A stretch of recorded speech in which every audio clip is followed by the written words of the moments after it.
este proyecto de investigación que se desarrolló a partir de un convenio realizado por el área de CPC Argüello de la ciudad de Córdoba, el área de promoción social, y la Facultad de Psicología de la Universidad Nacional de Córdoba y la Cátedra de Psicología Evolutiva de la Niñez con su equipo de investigación, equipo de cátedra, se desarrolló el presente trabajo en función de las demandas de dicha comunidad con respecto a ciertas dificultades que presentaban los niños al ingresar a la escolaridad formal, con respecto a algunas problemáticas del desarrollo o problemáticas de aprendizaje.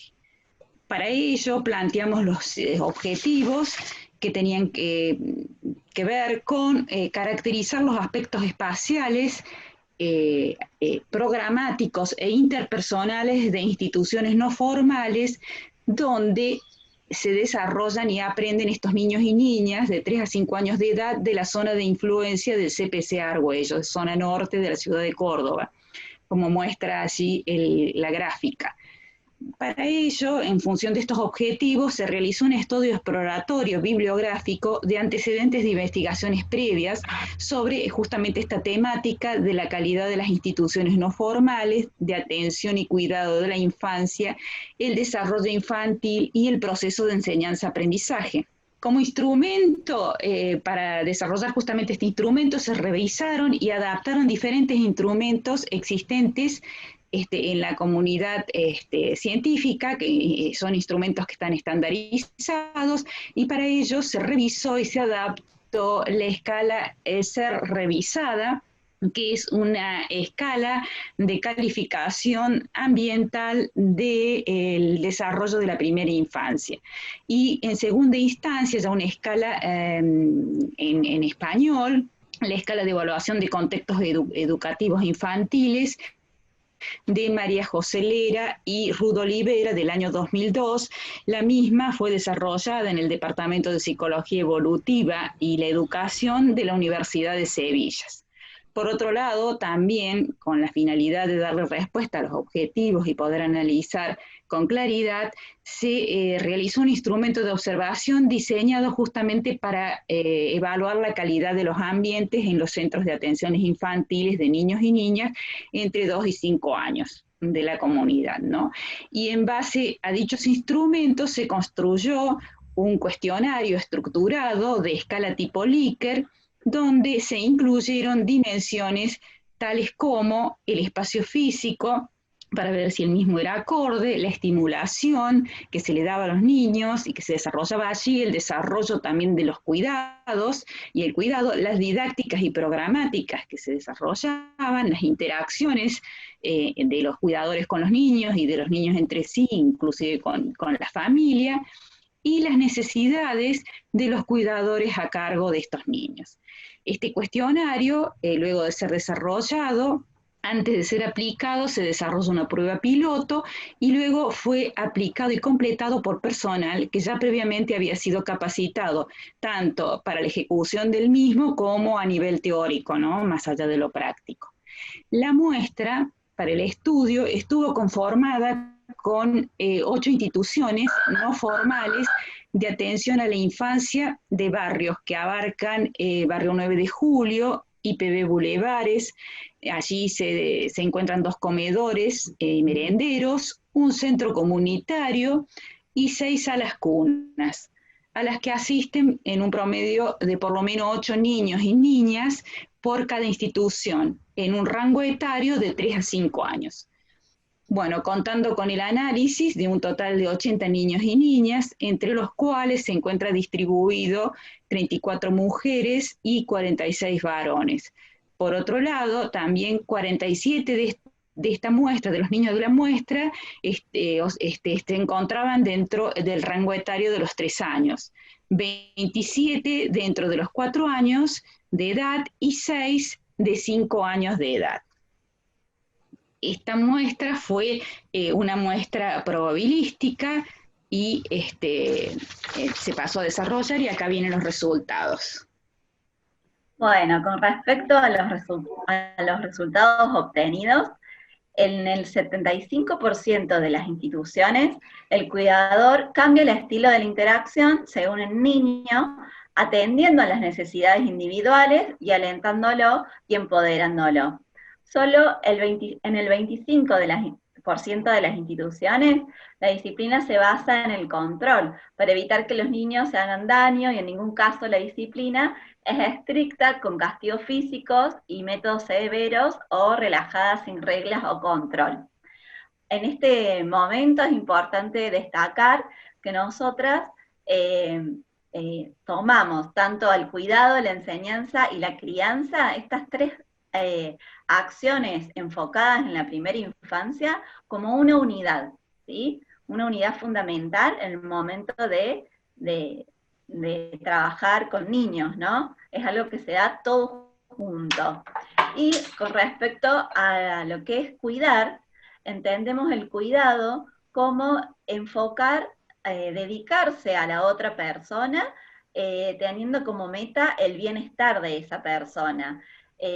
Cuidar es atender a la persona física, mental y emocionalmente, donde el foco está puesto en el crecimiento, en el aprendizaje, en el desarrollo. Bien, continuamos con la siguiente diapositiva. Con respecto al aspecto interpersonal, en interacción entre los niños de la institución, se observó una interacción positiva, ¿sí? Donde la disciplina por parte de los cuidadores era acorde a la edad de los niños, con reglas claras y simples, con un reforzamiento enfocado hacia la prevención, las habilidades sociales, la ayuda, enfocando en la ayuda entre los niños. Continuamos en la siguiente diapositiva. Y en lo que respecta al aspecto interpersonal, interacción entre adultos y niños en la institución, el cuidado que prevaleció en la mayoría de las instituciones es un cuidador sensible, atento a las necesidades individuales, que alienta y empodera a cada niño, ¿sí? Como decía anterior, es una forma de cuidado enfocado a las necesidades personales, singulares de cada niño. Teniendo en cuenta la tabla 3, con respecto al aspecto cuidadores, el 75% de las instituciones no cubren las necesidades personales de los mismos, ya que si bien cuentan con un espacio y un tiempo de descanso, el mismo es compartido, es rígido, multiuso, no contando con un mobiliario disponible a tal fin. Por otro lado, teniendo en cuenta la siguiente filmina, se registró que si bien el 100% de las instituciones, en el 100% de las instituciones existe un material relativo a la infancia y los cuidados. El 5 de 8 instituciones presentan una mínima calidad de los recursos con los que cuentan los cuidadores para el trabajo diario, y el resto es adecuado, bueno. Teniendo en cuenta las conclusiones de la investigación, se considera que para garantizar el crecimiento y el desarrollo de los niños y las niñas, hay que cuidar fundamentalmente a los adultos y las adultas que se encuentran que se ocupan de esos niños y esas niñas, los cuales brindan sostén, respeto, continencia y afecto. Es decir, que para que un niño o una niña pueda desarrollar plenamente sus potencialidades, es indispensable que pueda contar con contextos donde pueda tener sostén, reconocimiento, contención y respeto. Si bien cuentan con formación, capacitación, supervisión para los cuidadores, se observan diferencias en las trayectorias educativas previas de quienes asumen ese rol, en las cuales quienes tienen formación docente específica cuentan con más herramientas pedagógicas e instrumentos acordes para promover el desarrollo y el aprendizaje de los niños y niñas. Asimismo, los cuidadores necesitan tener espacios físicos que se adecúen al tipo y nivel de cuidado para que los niños y las niñas requieren, observándose escaso o nulo espacio para la atención de padres o tutores o cuestiones personales, constituyéndose esto un obstáculo para la relación entre la familia y la institución y el ejercicio del cuidado. Sin embargo, esta falta de recursos y escasez de las herramientas son compensadas con habilidades y actitudes que los cuidadores van construyendo de manera pragmática en el cotidiano institucional. Los resultados de esta investigación con respecto al cuidado del cuidador requieren pensar y orientar en invertir en cantidad y calidad de recursos para atender a la infancia, tales como tiempo y lugar de descanso, capacitación y formación continua de calidad en competencias específicas, acompañamiento de la red intersectorial, priorizando la garantía de los derechos de los niños y las niñas, el aprendizaje temprano y los cuidados afectivos. Las instituciones educativas, especialmente las que atienden a la primera infancia, deben promover espacios para la promoción de vínculos afectivos entre las madres, los padres, los hijos y las hijas, porque el niño y la niña necesitan de esta figura de apego. Asimismo, los docentes y las cuidadoras deben poder contar con conocimiento y formación, como decía recién Luciana, acerca del desarrollo humano en primera infancia y de cómo extrapolar dicho conocimiento en los espacios educativos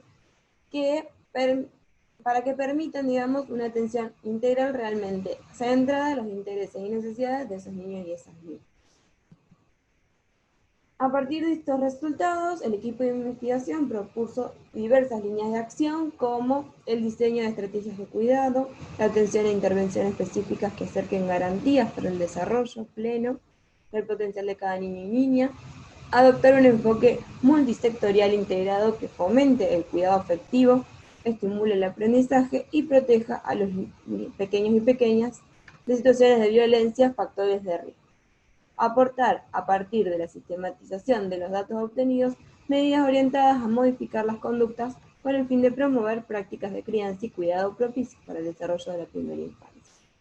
Entendiendo en este punto la relevancia de que los vínculos afectivos sanos en el desarrollo de los niños y las niñas incrementa las posibilidades de aprendizaje, no solo por parte de las familias, sino también en la interacción de las personas docente-cuidador con los niños y con las niñas.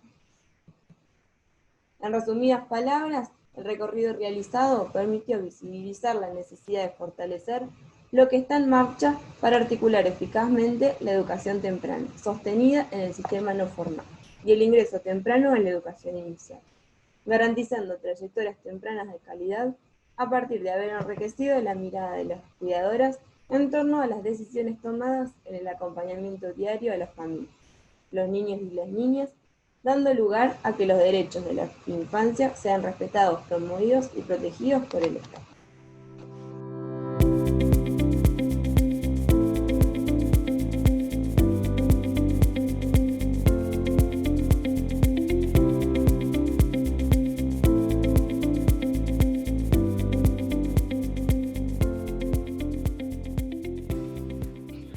Las instituciones no formales de atención a la primera infancia ¿son escenarios de desarrollo saludable y aprendizajes tempranos?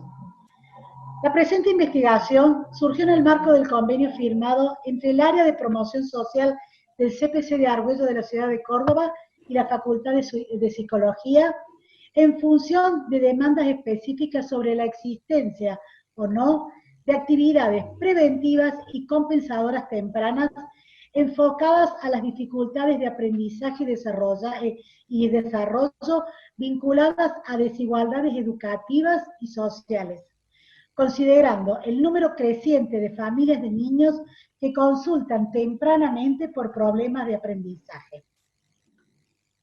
Consideramos la primera infancia que es determinante en la formación de las capacidades cognitivas, personalidad y socialización, por lo que es importante mejorar el entorno de atención y cuidado ofrecido a los menores de 6 años, fomentando aprendizajes de calidad y brindando espacios adecuados a las necesidades de este grupo etario.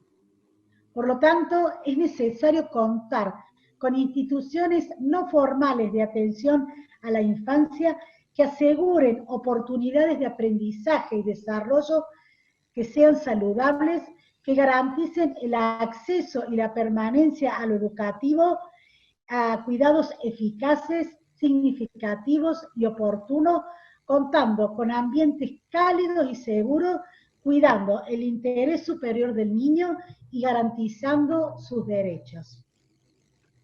Para ello nos propusimos como objetivo general considerar si las instituciones no formales que atienden a la infancia en la zona de influencia del CPC de Argüello permiten que niños de 3 a 5 años de edad que asisten a las mismas desarrollen las capacidades necesarias para poder iniciar la educación primaria.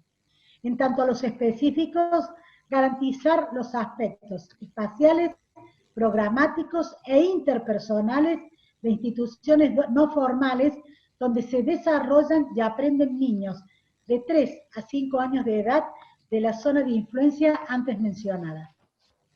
Evaluar asimismo el grado de desarrollo de estos niños que asisten a estas instituciones no formales y a su vez analizar las relaciones existentes entre las características de las instituciones no formales que atienden a la influencia en esta zona y el grado de desarrollo y preparación para el aprendizaje escolar que tienen los niños que concurren a las mismas. Para ello nos propusimos un tipo de metodología cuantitativa de diseño descriptivo, correlacional, no experimental. Los instrumentos fueron cuestionarios estructurados de escala de tipo Likert, de elaboración propias, construidos y adaptados en base a la escala de calificación ambiental de la primera infancia en su versión revisada de Harms, Clinton y Kriens del año 1998 y la escala de evaluación de contextos educativos infantiles de Lera y Oliver del año 2002, instrumentos de observación diseñados para evaluar la calidad de los ambientes en los centros de atención infantil de niños de 2 a 5 años de edad, y observación no participante. El análisis de datos se hizo con el programa estadístico SPSS, los datos cuantitativos y los datos cualitativos mediante el análisis de contenido. Fue una muestra no probabilística intencional, dirigida, compuesta por 80 niños de entre 3 a 5 años, perteneciente a instituciones no formales de atención a la infancia de la ciudad de Córdoba. Respecto a los resultados obtenidos a partir de las observaciones realizadas, podemos decir que las características de los aspectos principales de las instituciones a las que asistimos tienen que ver con el aspecto espacial.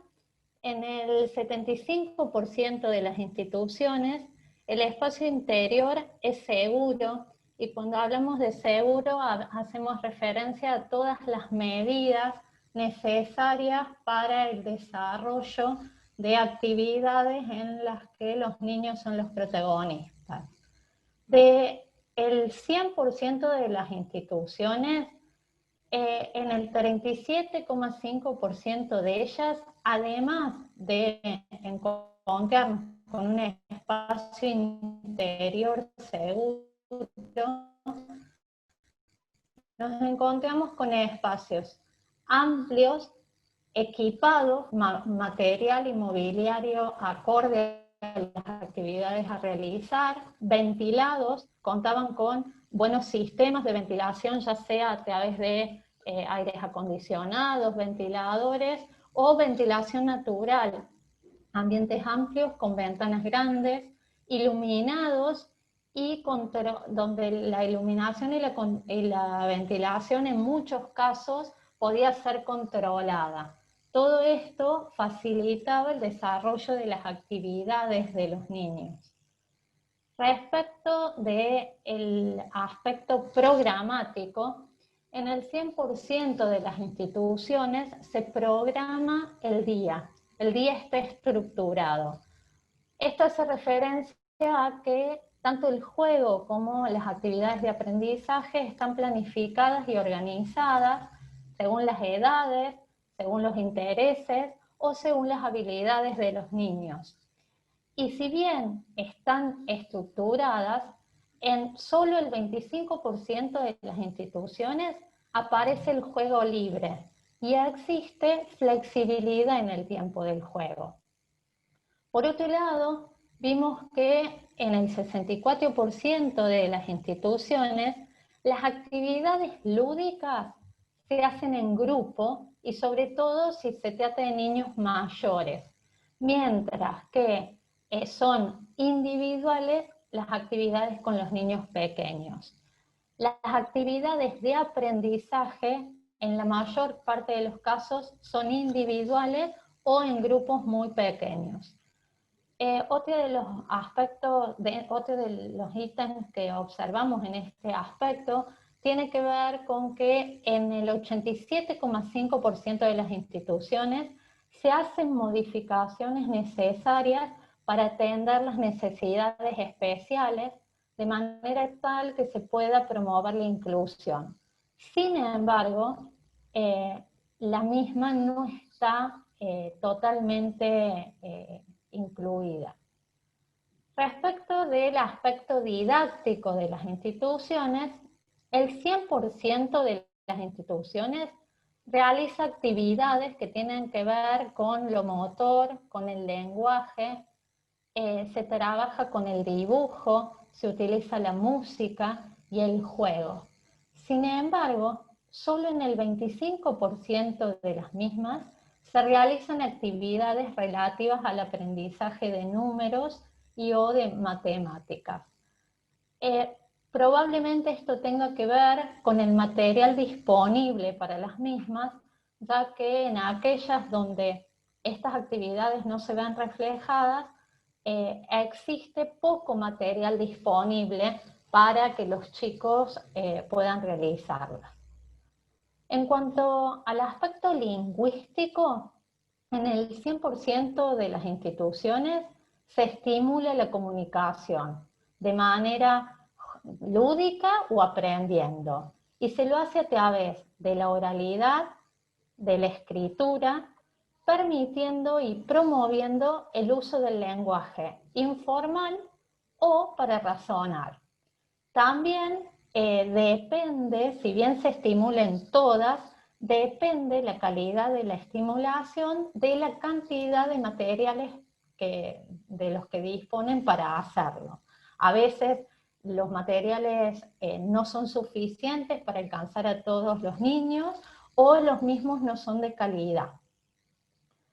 Respecto al aspecto interpersonal, y este es el aspecto por excelencia o destacado de las instituciones, en el 100% de las instituciones observadas hay interacciones, existen interacciones de dos tipos, entre niños o entre niños y adultos.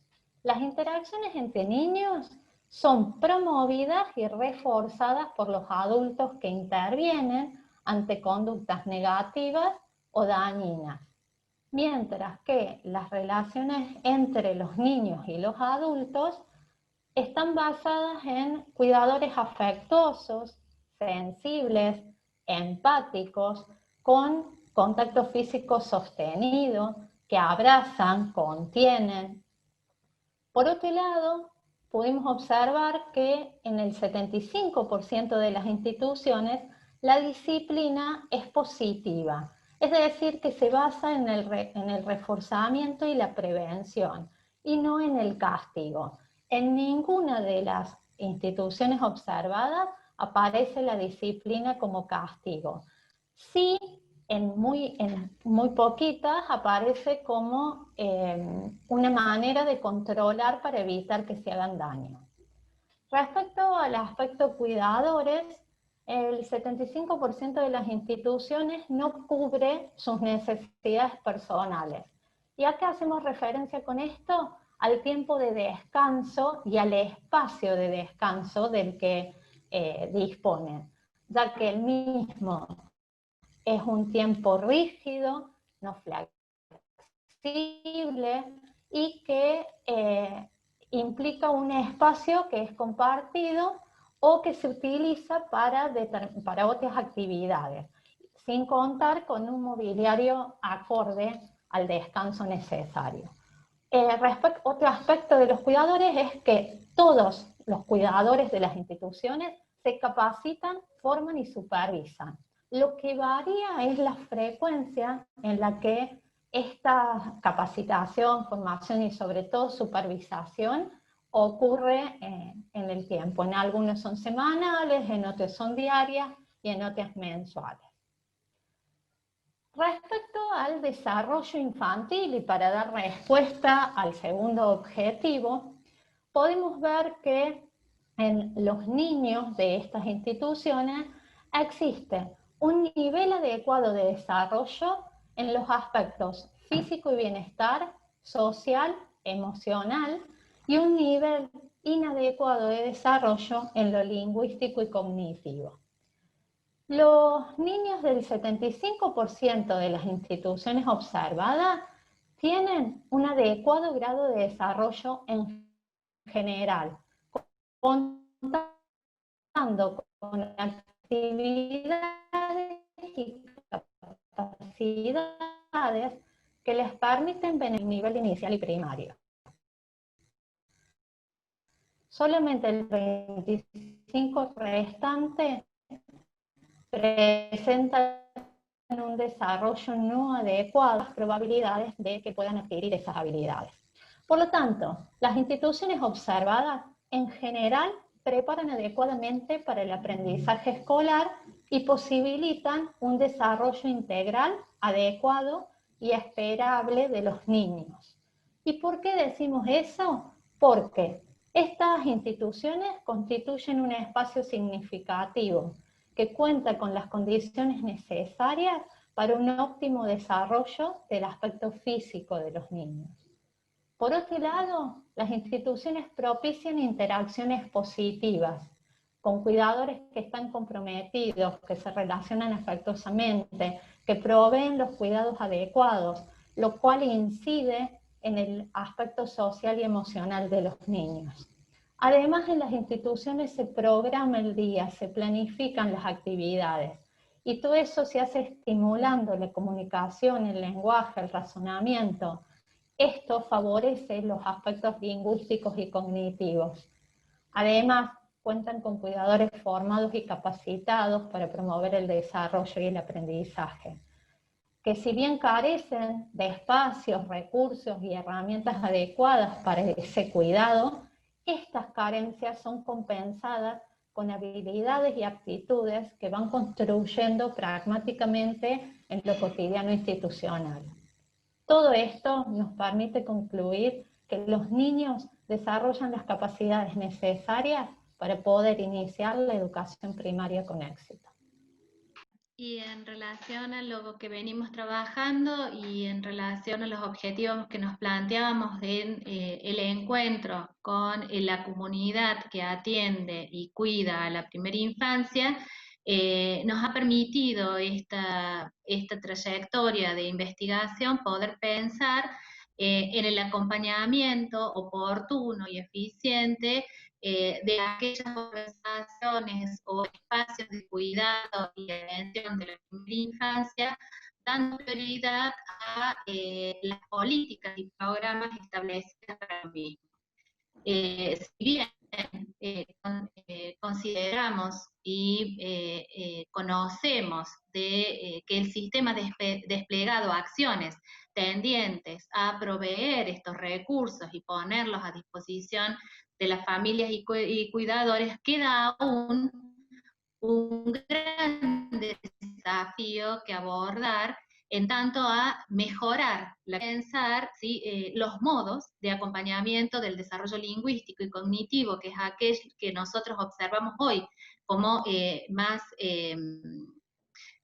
con menor posibilidad de desarrollo en las poblaciones vulnerables, y poder pensar junto a estas instituciones estos programas a manera de garantizar que se logre un funcionamiento óptimo, sensible y respondiente a la población que atienden, ya que existen factores estructurales ligados a la desigualdad, a la pobreza y en torno a riesgos o violencia que repercuten negativamente en el desarrollo de estos niños y niñas. Bueno, queda abierto entonces el espacio para preguntas.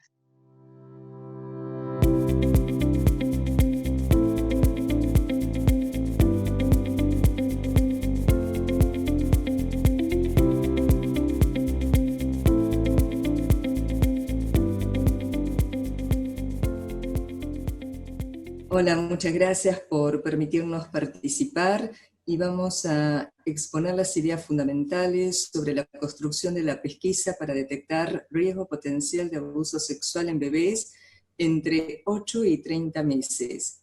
Esta pesquisa se construye a partir de una investigación mayor que abarcó aproximadamente 8 años de trabajo, y surge de la necesidad de poder llegar a tiempo, poder prevenir la sospecha de abuso sexual en bebés. En el trabajo nos hemos encontrado con situaciones de creer que un bebé estaba siendo abusado, pero al no contar con el indicador físico, podíamos llegar tarde. Por ese motivo, se emprende la investigación mayor, abuso sexual en la primera infancia, su relación con el apego parental y con el desarrollo psicomotor cognitivo. El problema de investigación fue el siguiente. Adelante. ¿Qué indicadores que contemplen los patrones de apego parentales, las pautas evolutivas, el estilo de apego, desarrollo psicomotor y cognitivo del bebé permiten detectar riesgo de abuso sexual en la primera infancia? Adelante. Nos basamos en el marco teórico del apego y en la teoría piagetiana. Adelante. Con respecto a la teoría de Piaget, hemos rescatado los aportes del desarrollo a lo largo de los 2 primeros años de vida a nivel cognitivo. Por eso pusimos énfasis en el estadio sensorio-motor. Adelante. Elegimos también la teoría del apego porque nos permite evaluar cuál es el comportamiento del bebé en relación a la figura de apego ante una situación de peligro. Y justamente el abuso sexual es una situación de peligro. Adelante. Consideramos también los aportes de Maria Ainsworth en cuanto a la técnica que hemos aplicado, la situación extraña, para poder observar cómo es el comportamiento del bebé y del cuidador ante las situaciones de encuentro y de separaciones. Y hemos observado que en los bebés abusados sexualmente, a diferencia de los bebés no abusados sexualmente, predomina el apego AC. Adelante. El apego AC hace referencia específicamente a lo que es evitativo coercitivo. Es una categoría que ha investigado Crittenden.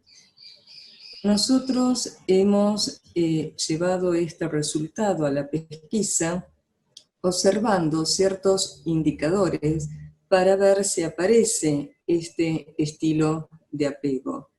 En el bebé, por ejemplo, entre tantos indicadores, podemos considerar la evitación hacia la figura del cuidador, pero sin embargo busca la seguridad, la cercanía en la figura extraña. Hay manifestaciones de afecto de una manera exacerbada, como gritar, agredir, por ejemplo, a la figura de apego, entre otros tantos indicadores a observar. Y en el cuidador, sobre todo el cuidador abusador, en el que predomina un estilo de apego evitativo subcategoría 7, se puede observar conductas intrusivas, también evitativas, no responsivas a las señales del bebé. Adelante. Adelante. Hemos registrado que los bebés abusados, ninguno de ellos ha presentado un estilo de apego seguro, a diferencia del grupo de los bebés no abusados. Adelante. El tipo de estudio que hemos aplicado es exploratorio y descriptivo correlacional y el diseño no experimental transversal del tipo descriptivo y correlacional. Adelante. Los instrumentos que hemos aplicado, de los cuales se han arrojado luego los indicadores para traspolar en la pesquisa, son los siguientes. En los bebés se aplicó la escala argentina de inteligencia sensorio-motriz de 6 meses a 30 meses, la PRUNAPE y la situación extraña, en tanto que a los cuidadores hemos aplicado la anamnesis o entrevista dirigida y la escala argentina de los estilos de apego. Adelante. Los indicadores que contemplamos en la pesquisa, que son específicos en los bebés abusados en relación a los bebés no abusados, son de carácter conductual, del desarrollo psicomotor, cognoscitivo y del apego AC, como hoy mencioné. Ya les hablé. Adelante. Bien, dentro de los indicadores conductuales podemos encontrar los siguientes. Una conducta defensiva del cambio de pañal o ropa interior. Si el bebé tiene resistencia para el cambio de pañal o la ropa interior, consiste en juntar rígidamente sus piernas y también si se puede observar que puede llorar desconsoladamente. Esta conducta no se registra desde el nacimiento o por algún tipo de problema de piel del bebé. Si vamos a la tabla, podemos hablar de un porcentaje en donde el 38% de los bebés abusados presentan conductas defensivas contra un 61,5% de los bebés no abusados.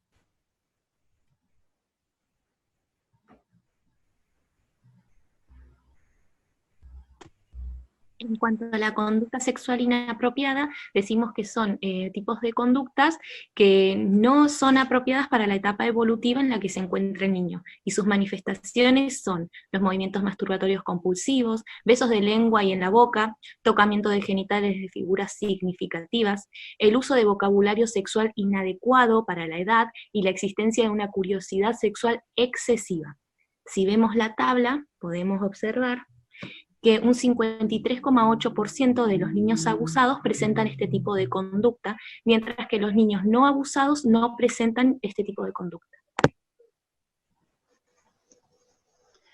El juego traumático puede pesquisarse en conductas tales como la presencia de un llanto descontrolado, miedo a quedarse solo o con ciertas personas, terror al abandono y desconexión con los juguetes, proyectando así la impresión de estar abrumados por la situación en la que se encuentran, manifestando un trauma no resuelto. En la siguiente tabla podemos observar que ningún bebé no abusado presenta juego de carácter traumático. En el juego sexual inapropiado podemos ver como ejemplos sacarle la ropa con la boca al muñeco o la muñeca para poder mirar los genitales y abrirle las piernas a los muñecos. Masturbar la zona genital del muñeco o la muñeca, pasar la lengua por el cuerpo de la muñeca o hacer que los genitales de los muñecos choquen entre sí, succionar juguetes que tengan un tipo de forma fálica, como por ejemplo un avioncito, o hacerlo penetrar en otro, y también pasar objetos por las zonas genitales del cuidador. Si vemos en la tabla, podemos observar que un 53,8% de los niños abusados presentan este tipo de conducta, mientras que los niños no abusados no presentan este tipo de conducta. Bien, y respecto al juego con sonajeros, los bebés abusados sexualmente entre los 8 y los 12 meses, a diferencia de los bebés no abusados, juegan con el sonajero. Desde una perspectiva cognitiva, este tipo de juego, que es propio de los 4 a los 6 meses de vida, no es esperado para este rango de edad, y así se evidencia una pauta evolutiva retrasada. Si se considera el aspecto simbólico de lo que es el sonajero, es un juego de pérdida y recuperación, ¿sí? De encuentro y separación. Entonces se podría pensar que los bebés abusados sexualmente a través del juego del sonajero, en una etapa evolutiva posterior a los 6 meses, manifiestan que no han elaborado la angustia de separación. Bien, con respecto a no se adapta al jardín maternal, se le va a preguntar al cuidador si concurrió o concurre al jardín. Los bebés no logran desear permanecer en la institución después del tiempo de adaptación que le va a presentar. Permanecen llorando y se apartan del grupo. Y otra característica es que no va a tolerar la angustia de separación, lo que va a dificultar el inicio de las relaciones interpersonales complejas.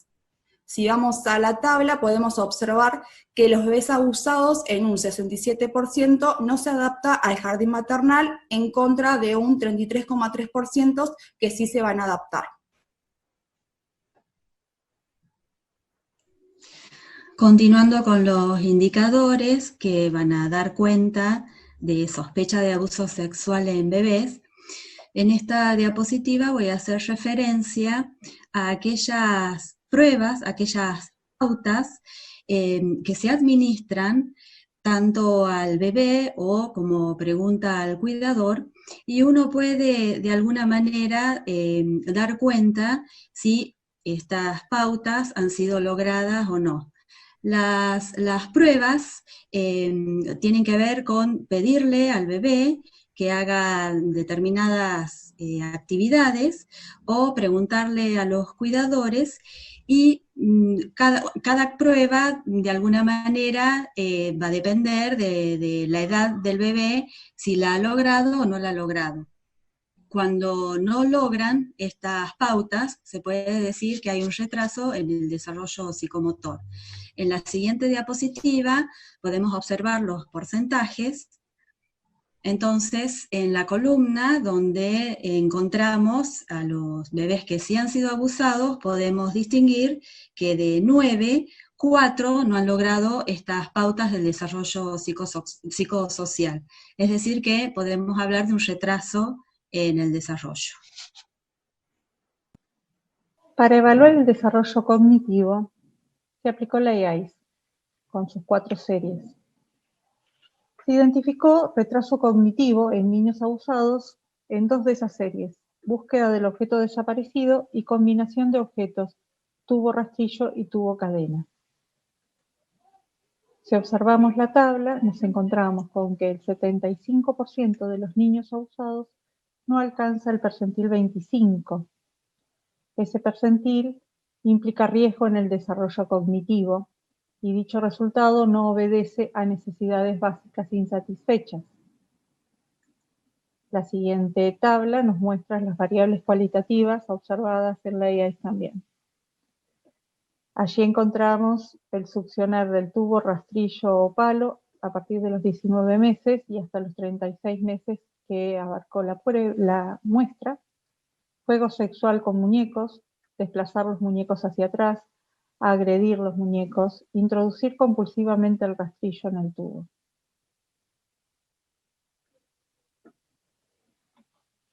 La pesquisa recorre una serie de formularios y en esos formularios se ven, por ejemplo, los factores de riesgo y los factores protectores. Esta es una de las tablas que aparece sobre el final de la pesquisa que nos muestra los indicadores conductuales. La siguiente tabla es de apego, evitativo, coercitivo, que fue lo observado en niños abusados, de desarrollo psicomotor y de desarrollo cognitivo. Por cada eje observado se considera la presencia de 2 o más indicadores por eje como sospecha de riesgo de abuso. Para mayor seguridad, decimos que si aparecen 2 o más indicadores por eje, estamos ante una situación en que podemos sospechar abuso.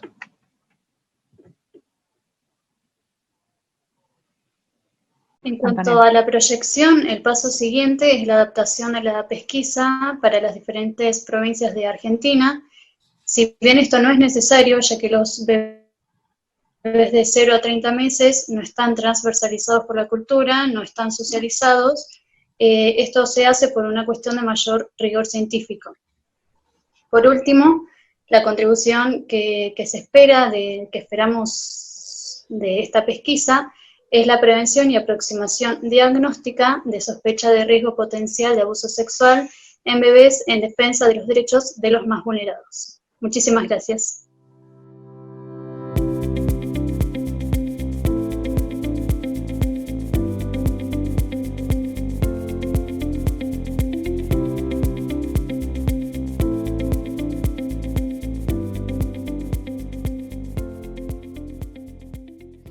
Hola, ¿qué tal? Buenos días. Bueno, mi nombre es Florencia de Sanctis y voy a contarles de qué se trata esta investigación que estoy realizando con la doctora Belén Mesurado y la doctora Cristina Rillot.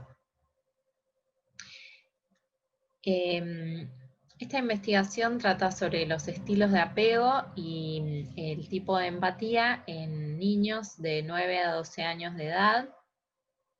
Se eligió esta franja de edad porque los niños, las investigaciones que había con niños en relación a estas variables eran sobre todo niños muy pequeños, bebés sobre todo, y en adultos, pero de 9 a 12 años no había tantas investigaciones.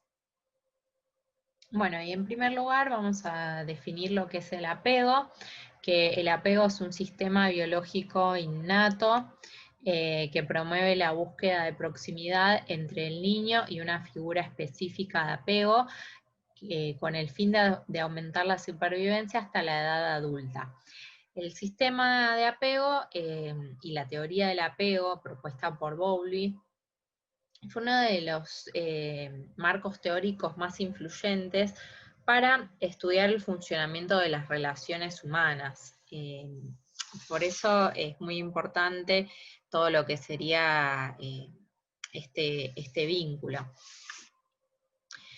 Mary Ainsworth, siguiendo los desarrollos de Bowlby, desarrolló el experimento de la situación ante el extraño, que bueno, era un experimento muy famoso, en el que igual había momentos de separación y de reencuentro entre la diada de la madre, el padre y el niño.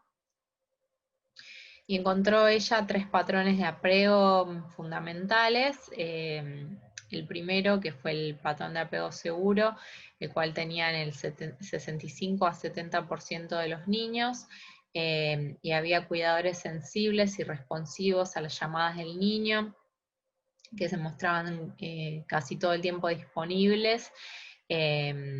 Y bueno, lo que se notó en este experimento es que había una gran exploración del ambiente. Cuando el padre se iba, aparecía la angustia y la exploración se detenía, pero una vez que volvía el padre, se podía retomar la exploración. En cambio, en otros tipos de apego que se encontraron, uno de ellos fue el apego inseguro evitativo, que tenía aproximadamente un 20% de los niños, y en este apego los cuidadores eran relativamente insensibles a las peticiones del niño y a veces podían llegar a ser hasta rechazantes. Los niños se mostraban muy independientes emocionalmente, pero tenían dificultades emocionales y eran muy desapegados. Y en esta situación ante el extraño se observaban patrones de mucha exploración del ambiente, quizás en exceso. Había muy pocos signos de angustia ante la ausencia del cuidador, y retomaban la exploración fácilmente porque nunca se angustiaban, pero cuando volvía el cuidador había mucho desinterés, no había un intento de reencuentro. Y otro de los patrones que encontró fue el patrón de apego inseguro, ansioso, ambivalente, el cual estaba caracterizado por cuidadores inconsistentes que se habían mostrado en algunas ocasiones muy cálidos y muy sensibles, pero en otras ocasiones habían mostrado muy inseguros, muy fríos e insensibles ante las necesidades del niño. Bueno, y en la situación ante el extraño se generaban comportamientos de poca exploración, la angustia era muy grande, y cuando volvía la madre no se podía calmar la angustia. Bueno, otro concepto que es muy importante en esta investigación, que es un concepto bisagra, es el de modelos operativos internos, propuesto por Bowlby, que tiene que ver con aquellas respuestas emocionales y conductuales de los individuos frente a la angustia de otros. Y como el apego es estructurante de la mente, se van a manifestar en el niño ciertas representaciones de sí mismo y de los otros. Y en el caso del apego seguro, estas representaciones tienen que ver con verse a sí mismo como digno de amor y de cuidado y cariño, y ver a los demás como personas confiables en las cuales puede volver, justamente porque son su base segura. En cambio, en los otros tipos de apego inseguros, hay representaciones de sí mismo como poco dignos de amor y del cariño y el cuidado de los demás, y hay representaciones de los otros como personas poco confiables, a las cuales no puede volver. Y bueno, estos modelos operativos internos van a ser los fundamentales para formar la empatía, porque justamente van a dar un patrón de cómo relacionarse con los demás. Bueno, y la empatía, por otra parte, es la capacidad natural para compartir y entender los sentimientos y pensamientos de los otros.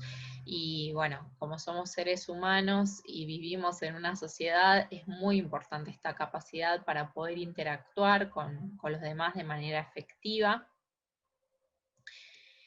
Y bueno, quería contarles un poco que hay varias visiones de la empatía que han surgido, bueno, justamente a lo largo del estudio de esta habilidad, y tienen que ver con la visión cognitiva, que es entender lo que le pasa al otro, inferir el estado mental y percibir el propio estado mental. Y a nivel del cerebro se activan las regiones temporal y medial en las regiones prefrontales, y por otro lado la visión afectiva de la empatía, que tiene que ver sentir lo que el otro siente. Y en este caso se activan las llamadas neuronas espejo. Por otra parte, Davis, en su famosísimo IRI, Interpersonal Reactivity Index, planteó una visión multidimensional de la empatía en la cual se congeniaban estos dos aspectos de la empatía, la visión cognitiva y la visión afectiva, en 4 componentes.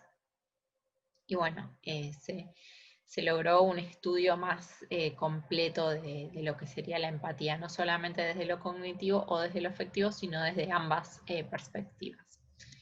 Bueno, por otro lado, hay 4 dimensiones de la empatía que, bueno, estas dimensiones son como 4 componentes que se dan para justamente producir el fenómeno de la empatía. Y estos son el contagio emocional, que tiene que ver con compartir aquellas emociones de otros. Después está la conciencia de otros, que es, bueno, saber que hay un yo y un otro que están separados, o sea, hay una identificación temporal, pero no hay una confusión entre lo que soy yo mismo y otra persona. También está la capacidad de toma de perspectiva, que bueno, justamente tiene que ver con más aspectos cognitivos de la empatía, que es justamente adoptar la perspectiva del otro. Y por otra parte está lo que sería la regulación emocional, que es poder adaptar los propios recursos para cumplir con las necesidades de los demás. Estos 4 componentes fueron planteados por Desetti y Moriguchi, y después Gerdes y Segal posteriormente agregaron un 5º componente que se llama acción empática, que tiene que ver con aquellas acciones prosociales, pero que están motivadas desde la empatía. Entonces, bueno, si se dan estos 5 componentes, puede hablarse de empatía, justamente.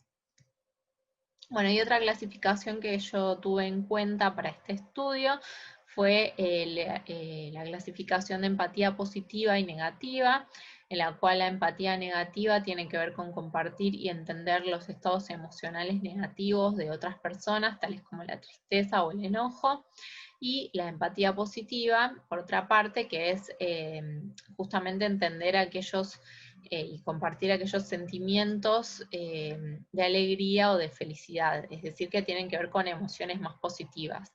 Y bueno, tradicionalmente todas las investigaciones se han focalizado solamente en las respuestas emocionales negativas, más que las positivas, y bueno, por eso quise incluirlas en este estudio. Bueno, los objetivos del estudio fueron estudiar los niveles de apego en niños, estudiar los niveles de empatía y estudiar la relación entre el apego y la empatía en esta franja etaria. La muestra fue conformada por 302 niños y niñas entre 9 y 12 años que residían en Cava y Gran Buenos Aires. 115 niños fueron a la escuela de Cava y 187 fueron a la escuela de Gran Buenos Aires, y el 40% fueron varones y el 60% casi fueron mujeres. Bueno, estos fueron los instrumentos utilizados, que fue la clasificación de Finzi-Dotan de los estilos de apego, después un cuestionario de empatía negativa y después un cuestionario de empatía positiva. Y acá están los resultados, que bueno, justamente podemos ver que el nivel de estilo de apego seguro es un 46%, es un poquito menos de lo que planteaba Ainsworth en sus investigaciones. Después había un nivel de apego evitativo del 24% y un nivel de apego ansioso ambivalente del 30%. Después en los niveles de empatía encontramos también que, bueno, justamente la dimensión de la empatía positiva es bastante alta, al igual que, bueno, dentro de lo que sería la empatía negativa, la conciencia de otros, que tiene que ver más con esto de, bueno, tener en cuenta que hay un otro separado de mí mismo. Y bueno, pasamos a las correlaciones, que quizás es lo más interesante.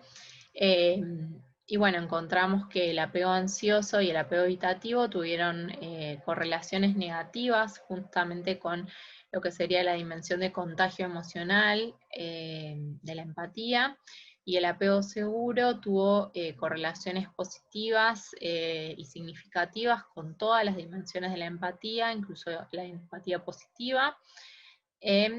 Y el apego evitativo en particular tuvo una relación negativa con lo que sería la empatía positiva, no así el apego ansioso ambivalente. Bueno, y a modo de conclusión, me gustaría decir que los apegos que yo encontré varían un poco en relación a los porcentajes planteados por Ainsworth en su muestra de anglosajona de la situación ante el extraño. Y bueno, esto tiene que ver un poco con cuestiones culturales, que bueno, en culturas anglosajonas predomina mucho más el apego evitativo que el apego ansioso ambivalente, y en culturas latinas predomina más el apego ansioso ambivalente. Esto podría explicarse justamente por la cultura, pero bueno, igualmente el apego seguro sí fue el predominante. Y después, otra conclusión a la que llegué es que la empatía positiva y la empatía negativa parecerían estar fuertemente relacionadas, porque bueno, claramente si hay una, hay la otra. Y después se encontraron bajos niveles de regulación emocional, que bueno, se podría deber a que esta capacidad se encuentra en un momento de desarrollo todavía que no está completamente desarrollada.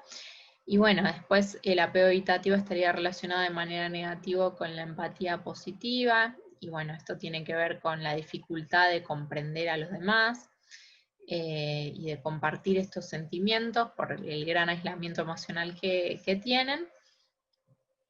Y finalmente, bueno, los apegos inseguros presentarían dificultades en el contagio emocional de la empatía, que tiene que ver con justamente todo el aspecto, la visión emocional de la empatía. Entonces, por el lado de lo cognitivo no habría ningún problema, pero sí por el lado de lo afectivo. Y bueno, después el apego seguro estaría relacionado con ambas empatías. Bueno, muchas gracias por su atención, les dejo mi mail por cualquier cosa y bueno, nos encontraremos en las preguntas.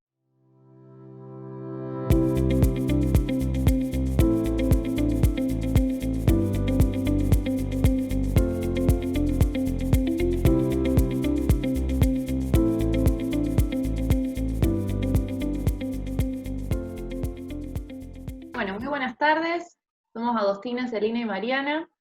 Nosotras realizamos nuestras prácticas preprofesionales en la Dirección de Asistencia a la Víctima del Delito en el año 2019, y en esta oportunidad queremos compartirles nuestro trabajo realizado acerca de las particularidades del duelo en la infancia ante la muerte violenta de figuras parentales. Este trabajo se desprende de nuestro trabajo de integración final, el cual intentó responder interrogantes como: ¿cómo un niño sobrevive a la pérdida del vínculo más significativo de su vida? ¿Cómo puede metabolizar la irrupción de la expresión más cruenta de la violencia? Es decir, nos propusimos desde una perspectiva psicoanalítica estudiar el trabajo de elaboración de la pérdida que estos niños deben afrontar ante el suicidio u homicidio, ya sea en situación de robo, por violencia urbana, femicidios u accidentes viales, de aquella persona con quien el niño mantenía un vínculo de apego. Asimismo, la palabra infancia nos permitió contemplar no solo las experiencias subjetivas de los niños, sino también la etapa cronológica y el contexto sociohistórico-cultural que atraviesa. Es decir, estamos ante el enorme desafío que un niño considerado víctima vulnerable debe afrontar ante la pérdida abrupta e imprevisible de aquella persona que se constituía como una figura de sostén y seguridad para él. En cuanto al objetivo general que hemos implementado con este trabajo, el mismo refiere a poder indagar acerca de las particularidades del duelo en la infancia ante la muerte violenta de una o ambas figuras parentales en niños y niñas que hayan acudido a la Dirección de Asistencia a la Víctima del Delito en el periodo temporal abarcado entre el 2009 y el 2018. De este objetivo general se desprenden dos objetivos específicos que tienen que ver con poder caracterizar sociodemográficamente a los niños y niñas de la muestra, como así también describir las características del duelo en la infancia en este tipo de casos. En cuanto a la metodología empleada, se trató de un trabajo de enfoque cualitativo con diseño no experimental. Fue una investigación transversal de carácter descriptivo, utilizando una muestra no probabilística. En una primera instancia se hizo un estudio de corte más cuantitativo, en el cual se seleccionó la muestra y se intentó responder al objetivo específico relativo a la descripción sociodemográfica. En segundo lugar, hicimos un estudio más profundo y descriptivo, utilizando criterios de inclusión en relación a esa muestra, que tenían que ver con que los niños y niñas que habían asistido a la institución por situaciones como esta, hubiesen asistido a su tratamiento victimológico al menos durante un mes, Y también otro criterio de inclusión que utilizamos fue que la psicóloga que había estado a cargo de ese tratamiento aún trabajara en la institución para podernos ayudar a completar los datos con los que contaban los legajos o historias clínicas. Entonces, las técnicas de recolección de datos que utilizamos fueron la revisión de estas historias clínicas y las entrevistas semiestructuradas con los profesionales que habían estado a cargo de cada uno de estos casos. Toda esta información fue posteriormente articulada con la bibliografía de consulta. Los autores de referencia que más utilizamos fueron John Bowlby, Boris Cyrulnik, Silvia Mascheroni, Lidia Scalosù, Juan Nacio, entre otros. Y aquí nos encontramos con un desafío que tuvo que ver con que los autores y autoras habían estudiado el duelo en la infancia sin tomar en consideración las distintas causales de muerte de las figuras que los niños y niñas habían perdido. Por lo tanto, muchas de las manifestaciones que empezamos a encontrar en relación con el duelo en los niños y niñas de la muestra no habían sido consideradas como manifestaciones de un duelo por los autores, o bien habían sido tenidas en cuenta como variantes patológicas del duelo. Con el fin de responder estos objetivos, construimos una base de datos con información de 2.584 consultantes que habían acudido a la Dirección de Asistencia a la Víctima entre enero de 2009 y diciembre de 2018.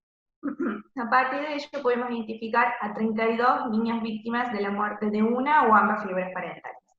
Por lo tanto, nuestra muestra se conforma por 20 niñas y 12 niños de 1 a 12 años, de los cuales 21 se encontraban cursando la escolaridad primaria, mientras que en 11 casos se trataban de niños preescolares. Estos datos nos permiten obtener un panorama general de aquellas conquistas evolutivas que las niñas habrían adquirido, como así también el manejo del lenguaje y la simbolización que los niños habrían tenido al momento del hecho.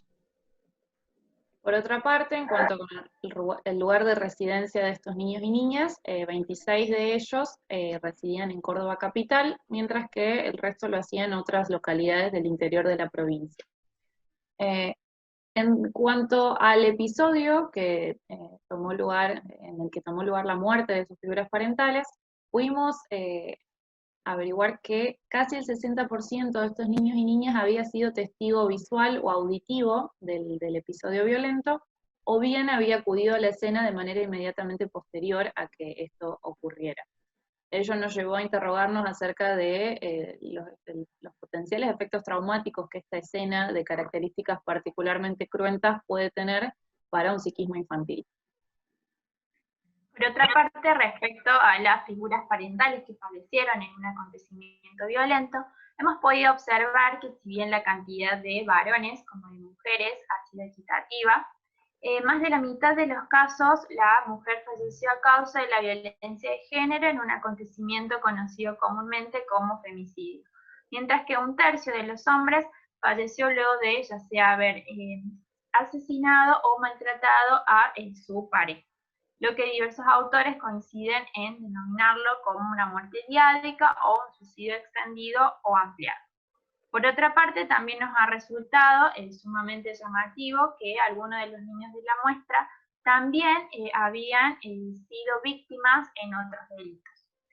Para esta presentación queremos destacar que los niños y niñas que fueron víctimas de la tentativa de homicidio como de lesiones, lo fueron en las mismas circunstancias en que falleció su figura parental, mientras que aquellos que fueron víctimas de múltiples situaciones de violencia familiar o delitos contra la integridad sexual, lo fueron ya sea antes o después de la pérdida de su figura parental.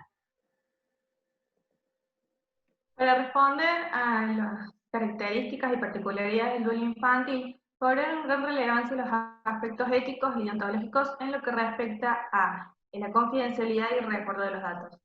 Debido a que muchos de estos casos habían sido ampliamente difundidos por los medios de comunicación, tanto nacionales como provinciales, consideramos que el exponer fragmentos del material clínico o algunos datos criminológicos muy característicos pondría en riesgo la identidad de los niños. Es por ello que decidimos establecer una serie de categorías que engloban las manifestaciones observadas, pero aquí cabe resaltar que cada manifestación adquiere un significado particular que responde a la historia de cada niño y a cada grupo familiar. Como verán aquí, aquellas características que están en color verde son las que han sido observadas y identificadas en la bibliografía consultada y concuerdan con lo observado en el material clínico o de las entrevistas con los psicólogos. Como por ejemplo, en el plano de la fantasía, las fantasías de reencuentro, queríamos compartir con ustedes la pregunta que realiza un niño a su psicóloga. Él le dice, ¿cómo crees que va a ser? ¿Viejito o joven? ¿Cómo voy a ser yo cuando lo vea en el cielo? Estos interrogantes, como también los sueños, los dibujos donde se reencuentran con su figura parental, tendrán la función de disminuir el sentimiento de desamparo que experimentaría un niño. Como plantea Mascheroni y Escalosú, el poder representar a su figura parental sin que sea necesario un sustento corporal permite un esbozo de la separación y una paulatina asimilación de la ausencia. Por otra parte, encontramos que la catequización de un nuevo objeto de amor según la bibliografía marcaría el fin del trabajo del duelo. Sin embargo, nosotros creemos que nombrar papi o mami a un nuevo cuidador no indicaría que el duelo concluido, pero permite considerar un gran avance en el proceso. Como Nacio plantea, el dolor se apacigua cuando el doliente admite el fin, y el amor por un nuevo elegido vivo nunca abolirá el amor porque ya no está. Por otra parte, también nos encontramos con otras expresiones, las cuales se encuentran resaltadas con el color naranja, las cuales si bien han sido comunes en el duelo en la infancia, en estos casos se habían visto acentuadas por las características traumáticas en que se ha dado la pérdida, apareciendo con mayor frecuencia en niños y niñas que han atestiguado el episodio violento. Por ejemplo, los sentimientos de culpa han sido muy frecuentes, ya que sintieron que no han podido defender a sus figuras parentales como quisieran haberlo hecho, por lo que tendieron a autorresponsabilizarse de aquello sucedido. Un modo particular que encontraron de poder contrarrestarlos fue a través de las fantasías de reparación, las cuales aparecieron proyectadas principalmente en juegos y en dibujos, en donde imaginaban un desenlace totalmente distinto a lo ocurrido. Asimismo, fue frecuente que asumieran roles activos como de médicos, superhéroes o mecánicos con capacidad de remendar. Por otra parte, estos niños habrían adquirido una noción mucho más nítida de la ausencia como definitiva, en tanto han tenido un contacto directo con el cuerpo fallecido de su figura parental, lo cual los habría llevado a confirmar la muerte con mayor crudeza que cualquier otro niño. Por ejemplo, esta ausencia como definitiva fue vista principalmente en dibujos en donde o bien suprimían a la figura parental fallecida, o bien realizaban objetos, todos ellos colocados en el cielo como simbolización de aquel lugar en donde se encontraría su figura parental perdida. Por otra parte, las conductas de apego ansioso han sido muy frecuentes en estos niños y estuvo muy ligada a este temor a sufrir nuevas pérdidas significativas. Cabe aclarar que luego de lo acontecido, todo distanciamiento de un adulto pasó a convertirse en el análogo de una pérdida irreparable. Por ejemplo, una de las niñas de la muestra que había atestiguado el episodio violento de su figura parental, posteriormente, cuando su nuevo cuidador dormía o se encontraba con la piel muy fría, evidenciaba signos de cierta inquietud por este temor a sufrir una nueva pérdida significativa. Bien, finalmente también encontramos ciertas particularidades en los niños y niñas de la muestra que no fueron contemplados en la bibliografía de consulta como manifestaciones de un duelo en la infancia. Como pueden ver, son aquellas señaladas en rojo y todas ellas se manifestaron en niños que habían presenciado el evento violento o bien que habían sido víctimas de algún otro delito. En cuanto con las fantasías de venganza, estas se manifestaron exclusivamente en casos de homicidio y se vieron dirigidas expresamente hacia la figura del agresor. Una expresión muy clara fue la de un niño de 8 años que manifestó: cuando lo encuentre le voy a pegar una patada, aunque sea. En cambio, otros niños o niñas tendieron a depositar ese deseo de venganza en el sistema de administración de justicia, diciendo, por ejemplo, quiero que esté preso toda la vida. Sin embargo, las características más representativas se dieron en el plano conductual y tuvieron que ver con la evitación de ciertos estímulos o símbolos que pudieran evocar aquel evento traumático que habían presenciado. Por ejemplo, en 2 casos de femicidio, las niñas que habían sido víctimas y testigos del asesinato de sus madres manifestaron un marcado temor hacia la voz masculina y una clara dificultad por establecer vínculos con varones. Todo esto, tanto como la hipervigilancia, las pseudoalucinaciones, los pensamientos intrusivos y los trastornos del sueño, denotan el enorme esfuerzo del psiquismo infantil por poder metabolizar el impacto que produjo la intromisión de la escena. Muchas veces el arduo trabajo por metabolizar lo vivido se manifestó en la compulsión por relatar los hechos, mediante la cual los niños y niñas repetían una y otra vez aquello que habían presenciado, pero que les resultaba imposible de elaborar psíquicamente. En términos de Botella, estaríamos hablando de un agujero representacional que le impide al sujeto refugiarse en sus mecanismos habituales de elaboración psíquica. Ahora bien, en cuanto a las conclusiones que hemos arribado para este trabajo, hemos acordado en que un duelo de estas características, y con esto hacemos referencia a un hecho violento que ha trastocado la vida entera de un grupo familiar, no puede ser considerado como un proceso lineal de elaboración. Ahora bien, a esto lo decimos porque nos ha resultado sumamente complejo poder delimitar las etapas del duelo tal cual han sido diferenciadas. Por el contrario, lo que sí hemos podido observar es que estos niños y niñas han ido asimilando la ausencia de su figura parental de un modo más bien paulatino y gradual. Asimilación dada siempre con avances como con retrocesos en su recorrido. De este modo, ante este panorama, nos animamos a sostener de que no se podría establecer un cierre definitivo para el proceso del duelo, menos aún cuando sucede en la infancia, porque es muy probable de que la pérdida se resignifique a lo largo de las sucesivas etapas vitales por las que esta persona va a atravesar, como así también se reactualice ante cada nuevo duelo que deba afrontar.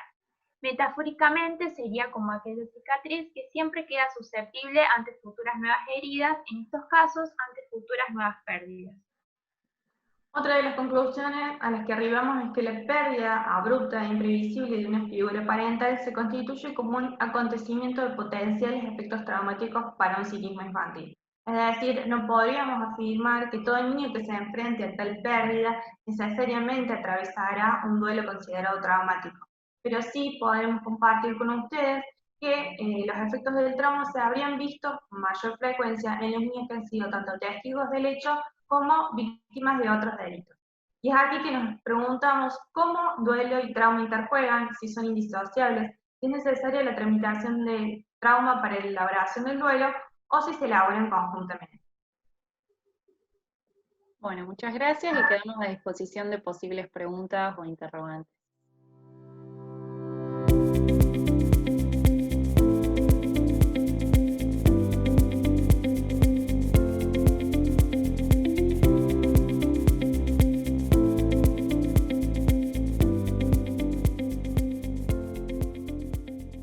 Comenzar presentándonos. Somos parte del equipo de Taller Enlazados, el cual está conformado por la directora, profesora y licenciada María Virginia González, como codirectora, profesora y licenciada Silvia Paxote, y los licenciados que asisten al Hospital de Niños y realizan el taller de arte somos dos, Pablo Peralta y Flavia Domínguez, quien les habla. Este proyecto empezó como una tesis de grado dentro de la modalidad de prácticas supervisadas. Luego se realizaron las modificaciones pertinentes y se presentó como un proyecto dentro de la convocatoria de las becas BITS en el año 2019. El de Arte Enlazado es un proyecto de innovación tecnológica socioproductiva que fue aprobado, avalado y financiado por la Secretaría de Ciencia y Tecnología de nuestra universidad en las convocatorias de las becas BITS de 2019.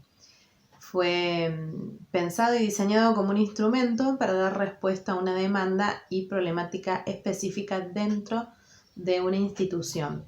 Esta institución elegida fue el Hospital de Niños de la Santísima Trinidad de la provincia de Córdoba.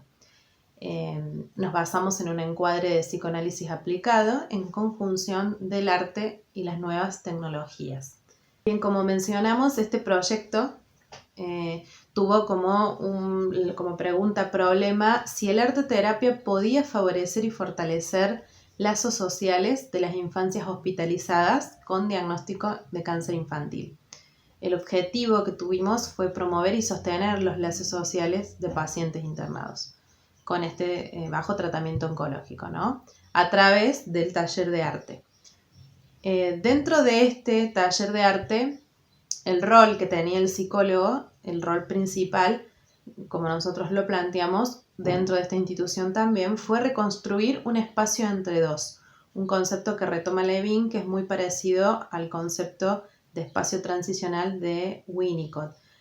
Recrear sería, dentro de un espacio institucional, de un hospital, recrear un espacio virtual, un espacio entre dos, un espacio humanizado donde el niño pueda poner sobre un dibujo aquellas emociones que no puede comunicar, que no puede informarnos, ya que estos niños y niñas pasan muchos periodos de aislamiento, mucho tiempo dentro de una sala de hospital, y donde estos lazos sociales se dan a partir del compañero que comparte la misma sala, médicos, enfermeros, y a través de los cuidadores primarios, que son los que están día a día en las salas acompañando el proceso de curación de estas infancias. Entonces, quisimos plantear a través de este taller de arte un espacio más para la expresión, donde surja la subjetividad, donde puedan contarnos qué les sucede a través de este taller de arte. Bueno, vamos a hablar un poquito ahora de la cuestión metodológica de este proyecto. La muestra, es decir, quienes participaron de los talleres de arte terapia, estaba conformada por niños y niñas que van de los 2 a los 15 años de edad y que permanecían internados en las salas 200 del Hospital del Niño de la Santísima Trinidad de la provincia de Córdoba. Para quien no está muy sumergido en esta dinámica interna del hospital, las salas 200 son aquellas salas que están reservadas para los pacientes, ¿sí?, con diagnósticos oncológicos. Los instrumentos para llevar a cabo estos espacios de arte terapia fueron como los convencionales para la expresión artística, ¿sí?, tipo hojas lisas A4, fibras de colores, fibrones con glitter, con brillito. Contábamos también, esto al ser un proyecto presentado también a través de una innovación tecnológica, contábamos también con la presencia de tablet y el software necesario para expresión artística dentro de la tablet. Además contábamos con elementos de biohigiene y seguridad por una cuestión de resguardar la salud de los participantes. Teníamos que desinfectar los elementos antes de utilizarlos y después de utilizarlos. Contábamos también con los consentimientos informados de los padres para llevar adelante los espacios de encuentro. Bien, en cuanto al procedimiento, nosotros llegábamos al hospital, teníamos que anunciarnos con el jefe de piso, el cual nos daba el permiso para entrar, y nos dirigíamos directamente a la enfermería para conseguir los elementos de bioseguridad necesarios. Luego, en la enfermería había una pizarra en donde estaban escritos las camas y cuartos ocupados con el nombre del paciente y su respectivo diagnóstico. Nosotros preguntábamos por quiénes estaban en situación de aislamiento y acudíamos a ellos en un primer lugar por una cuestión de evitar el tránsito de enfermedades. Fue planteado esto de entrada como una actividad a demanda. ¿Qué quiere decir esto? La jornada se completaba, ¿sí?, en base a la cantidad de los niños internados que querían participar del taller. Íbamos sala por sala, sabiendo que era como algo libre. El niño que quería participar, comentábamos un poco de qué se trataba el proyecto, y si él quería le decíamos la consigna, que era dibujar libremente algo que él quisiera.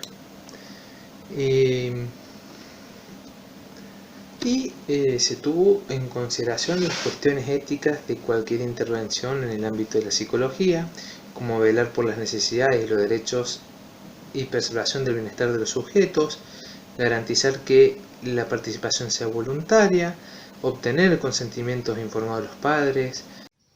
Bien, con respecto a los resultados, tenemos que obtuvimos resultados antes de la pandemia y después de la pandemia, o sea, durante la pandemia. porque tuvimos que modificar nuestro taller de arte presencial a virtual en la época de pandemia. La institución que nosotros elegimos forma parte del conjunto de hospitales que el gobierno ha dispuesto como polo sanitario, destinadas a tratar enfermedades relacionadas al COVID-19. Por tal motivo, tuvimos que suspender la presencialidad del taller y realizarlo de manera virtual. Frente a la virtualidad del taller, frente al advenimiento de esta pandemia y teniendo en cuenta que son niños y niñas que necesitan tener resguardo, decidimos realizarlo de manera virtual, siempre priorizando la salud de los infantes. De este modo, se suspendieron las actividades presenciales y el taller virtual que convocamos a través de redes sociales no tuvo la repercusión que nosotros quisiéramos o hubiéramos deseado tener. A esto nos lleva a pensar que es muy importante la presencia física del psicólogo dentro de estas instituciones, dentro de cada habitación, en presencia con el niño y la niña o el adolescente también en cuestión, para poder llevar a cabo el taller y poder encontrar los resultados que nosotros deseábamos. Resultados obtenidos durante el taller presencial, es decir, antes de la pandemia por COVID-19, podemos decir que se han cumplido los objetivos que eran perseguidos por el taller. Nos hemos encontrado con algunas dificultades en el desarrollo de la actividad que se han presentado de manera recurrentes, bajo las cuales podemos mencionar que quizás una de las que toma más relevancia era que la actividad muchas veces se presentaba, ¿sí?, altamente ansiógena, es decir, había una dificultad o una resistencia muy grande al dibujar frente a la hoja en blanco, ¿sí? Nos preguntaban muchas veces qué tenían que dibujar, cómo, qué hacían, frente a lo cual siempre se les respondía que era lo que ellos quisieran, ¿sí? Entonces tardaban como unos segundos para poner el dibujo.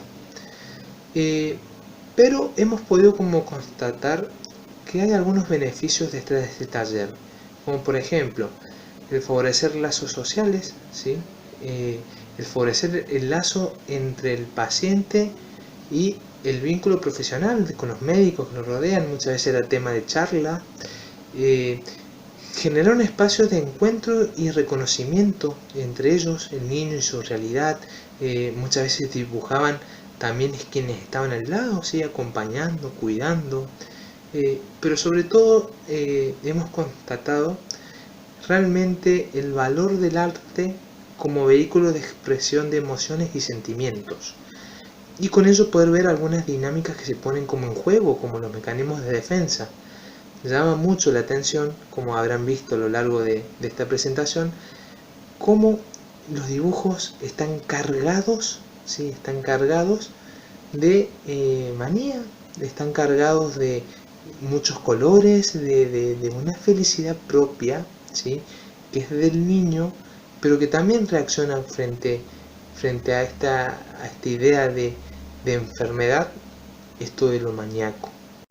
Con respecto a las contribuciones que tuvo este taller de arte, el principal que podemos nombrar es de generar y co-construir conocimientos insertos en equipos interdisciplinarios a través de las prácticas profesionales en terreno. Es la oportunidad que te brinda la universidad para poder insertarte como licenciado y ser una de las primeras prácticas que puedas tener dentro de un equipo, dentro de las instituciones. También logramos acercarnos a este fenómeno de expresión inconsciente en niños y niñas con diagnósticos oncológicos a través del proceso de sublimación que plantea Freud, siempre muy importante para poder realizar actividades culturales de este tipo, ¿no? Realizar actividades como el arte dentro de lo que sería el taller. También logramos brindar un espacio donde estas infancias, atravesadas por el dolor físico y el dolor psíquico, emocional, de llevar adelante en su cuerpo una enfermedad tan invasiva como lo es el cáncer, logramos que se creara este espacio de expresión donde se le pueda devolver al paciente la infancia paralizada por el sufrimiento de esta enfermedad, ya que Levin nos va a contar que cuando un niño y una niña sufre una enfermedad de este tipo, la infancia se encuentra paralizada por el dolor, es un tiempo sin tiempo, se frena la infancia en estas instituciones y en estos lugares donde solamente podemos pensar en el dolor que estamos sufriendo. Bien, para finalizar con esta parte de la exposición y de las contribuciones que el taller de arte pudo brindar en la institución, para luego dejar a mi compañero Pablo cerrar la exposición con algunas palabras, podemos contarles que a través del taller de arte pudimos brindar apoyo y contención a los pares y familiares. No solamente al paciente, sino a los pares y familiares de los pacientes internados. Muchas veces estos niños tienen la posibilidad de que sus hermanos puedan ingresar, esto es antes de la pandemia, a las salas de internación y realizar visitas. Bien, en este caso ellos también participaban del taller. En muchas ocasiones participaron sus tutores, sus padres, sus madres, la persona que estaba ahí como en función de cuidador primario. Entonces pudimos verificar nos encontramos con la situación de que justamente el arte no solo era aplicado también al niño, sino que a todas las personas que estaban alrededor del niño, produciendo efectos terapéuticos, como por ejemplo bajar el nivel de ansiedad, ¿sí? Entonces es un factor que colabora en la asimilación, además funciona como en colaboración de la asimilación de procesos e intervenciones médicas que se le realizan al niño, como por ejemplo cuando reciben quimioterapia, ¿no? Porque ellos al recibir quimioterapia pueden estar realizando alguna otra actividad, como en este caso el taller de arte. A su vez, también podemos mencionar que el rol profesional dentro del taller, como ya lo habíamos dicho antes también, y en equipos interdisciplinarios, tiene una función de holding, un concepto de Winnicott, donde fortalece y facilita la construcción de lazos sociales debilitados en estas infancias por largo tiempo hospitalizadas, humanizando los espacios de salud y generando espacios terapéuticos dentro de la misma institución hospitalaria.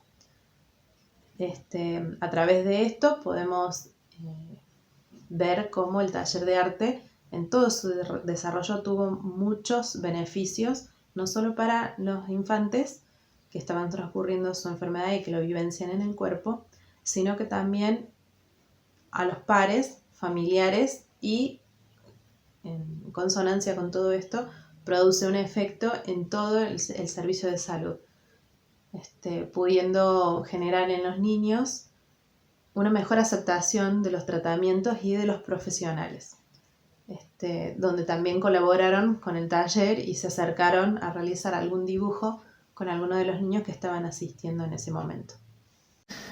Bien, para terminar, nos parecía muy bonito darles las gracias, ¿sí? Realmente nos sentimos muy agradecidos con Flavia por su tiempo, por su interés, por su atención, por su escucha. Pero también nos parecía bonito traer como a colación este fragmento del Principito, ¿sí? Fragmento escrito por Saint-Exupéry, en donde realmente se pone como en juego esto que se ha vivenciado un poco en el taller. Dice: le mostré mi obra maestra a las personas grandes y les pregunté si mi dibujo les daba miedo. ¿Por qué tendrías que darnos miedo un sombrero? Mi dibujo no representaba un sombrero, representaba una serpiente boa dirigiéndose a un elefante. Los grandes siempre necesitan explicaciones.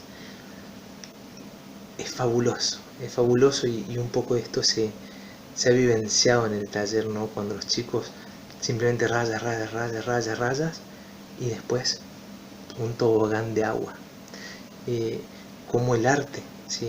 Puede expresar emociones, sentimientos y pensamientos, es algo que todavía, a pesar de los miles y miles de estudios que hay, es algo que todavía tiene que estar en la agenda de la formación de un psicólogo. Así que bueno, muchas gracias.